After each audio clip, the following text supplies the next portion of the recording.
Hello guys, welcome back to our channel. நான் தான் உங்கள் பேரு. நாம இன்னைக்கு இதில் பார்க்க போகிறது இப்போ அமேசான் பிரைமில் தமிழ் டப்பிங்கோட ஸ்ட்ரீம் ஆகிட்டு இருக்க ஒரு கொரியன் ஹாரர் த்ரில்லர் ட்ராமா தான் ஸ்லீப். இந்த படம் எப்படி இருக்கு அப்படிங்கிறத அதில் பார்க்க போகிறோம். ஸோ அதுக்கு முன்னாடி இந்த படத்தோட கதை என்ன அப்படிங்கிறத ஃபர்ஸ்ட் பார்த்துருவோம். படத்தில் வர்ற நம்ம ஹீரோ அண்ட் ஹீரோயின் இவங்க வந்து ஒரு மேரிட் கப்பலாக இருக்கிறாங்க. நம்ம ஹீரோயினும் ப்ரெக்னெண்ட்டாக இருக்கிறாங்க. ஹீரோவை பொறுத்தளவுக்கு ஒரு ஆக்டராக இருக்கிறாப்ல.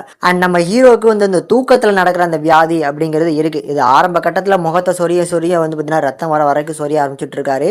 அது போக போக வந்து பார்த்தீங்கன்னா வீட்டில் மொட்டை மாடிலேருந்து கீழே குதிக்கிற அளவுக்கு போயிடுறாப்ல. ஸோ இதுக்கப்புறம் நம்ம டாக்டரை கன்சல்ட் பண்ணியே ஆகணும் அப்படின்னு சொல்லி நம்ம ஹீரோயின் வந்து பார்த்தீங்கன்னா கூப்பிட்டு போகிறாங்க. அவங்க கன்சல்ட் பண்ணுற அந்த டாக்டர் இதை வந்து ஒன்றும் குணப்படுத்த முடியாத வியாதிலாம் இல்லை, ஈஸியாக குணப்படுத்திடலாம், அதுக்கு சில வந்து பார்த்தீங்கன்னா அட்வைஸ் கொடுக்குறாங்க. அதைப்படி ஃபாலோ பண்ணக்கப்புறம் நம்ம ஹீரோக்கு அந்த இது பார்த்தீங்கன்னா போச்சா இல்லையா. ஒரு கட்டத்தில் இதெல்லாம் பார்க்குற நம்ம ஹீரோயினுக்கு வந்து பார்த்தீங்கன்னா இது ஸ்லீப்பிங் டிசார்டர் இல்லை, கண்டிப்பாக வந்து இது பேய் பிடிச்சிருக்கு அப்படிங்கிற மாதிரி நம்ப ஆரம்பிக்கிறாங்க.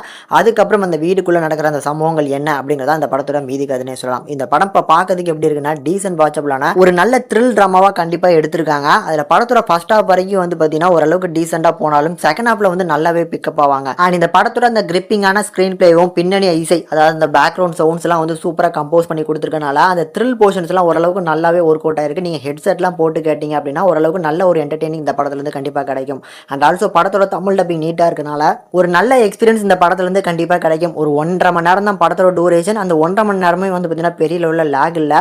ஃபர்ஸ்ட் ஹாஃபும் செகண்ட் ஹாஃபும் கம்பேர் பண்ணும்போது செகண்ட் ஹாஃப் கொஞ்சம் நல்லாவே இருக்கு. ஃபர்ஸ்ட் ஹாஃப் வந்து கொஞ்சம் டைம் எடுக்கிறாங்க. அதை தாண்டி பர்ஃபார்மன்ஸ் எடுத்துக்கிட்டாலுமே படத்தில் நடிச்சிருக்க எல்லாருமே சூப்பரான பர்ஃபார்மன்ஸ். ஹீரோ அண்ட் ஹீரோயினை வச்சு தான் வந்து பார்த்தீங்கன்னா படத்தோட கதையே. அதில் செகண்ட் ஹாஃப்ல நம்ம ஹீரோயினோட பர்ஃபார்மன்ஸ் எல்லாம் சான்ஸ் இல்லை, சூப்பராக பண்ணி கொடுத்துருப்பாங்க. ஹீரோவுமே சூப்பரான பர்ஃபார்மன்ஸ், அவங்களோட பர்ஃபார்மன்ஸ் உள்ள ஃபர்ஸ்ட் ஹாஃப்ல சூப்பராக இருக்கும். ஸோ ஓவராலாக கண்டிப்பாக பார்த்து என்ஜாய் பண்ணுற மாதிரியான ஒரு நல்ல த்ரில் ட்ராமா முடிஞ்சா கண்டிப்பாக ட்ரை பண்ணி பாருங்க. இந்த படத்துக்கு நம்ம சேனல் இந்த ரேட்டிங் பார்க்கும்போது 5க்கு 3.5 வரைக்கும் ரேஷியோ கொடுத்துருக்கும். கண்டிப்பாக ட்ரை பண்ணி பாருங்க.